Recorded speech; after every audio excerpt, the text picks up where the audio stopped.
దేవుని నామానికి వందనాలు. ఈరోజు యేసుక్రీస్తు ప్రభువారు లూది అమ్మగారిని నన్ను బతికించారు, లేపారు. వేలాది వందనాలు.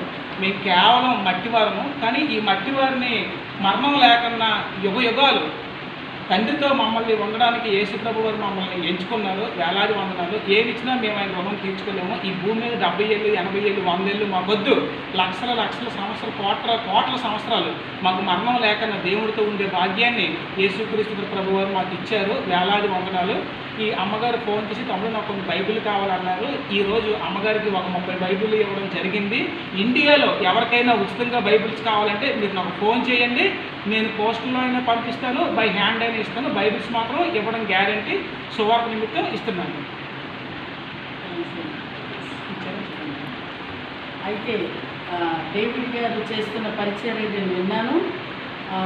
యూట్యూబ్లో ఆయన మాట్లాడుతూ విని ఎంత గొప్ప విశ్వాసం ఉండగా చాలా మంచిది.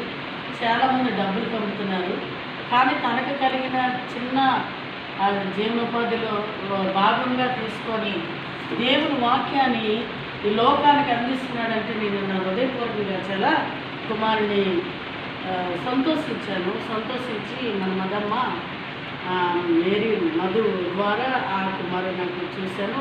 సువార్తలు కూడా ఎప్పుడు చూస్తుంటాను.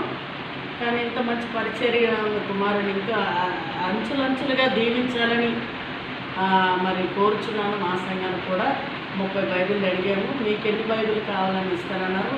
మాది ఇంకా స్టార్టింగ్కి మాకు బైబిల్స్ కావాలని మేము ప్రార్థించేవాళ్ళం. ఇప్పుడు న్యూ టెస్ట్‌మెంట్‌కి అయితే ఒక 300-500 ఇచ్చి తెప్పించేదాన్ని నేను. అటువంటి ఇప్పుడు అయితే ఫ్రీగా వచ్చాయి. అయితే ఫ్రీగా వచ్చాయని ఫ్రీగా చేయడం కదా, ఆయనకి ఎంతో కొంత మన స్పాన్సర్స్ చేస్తే మరీ మంచిది.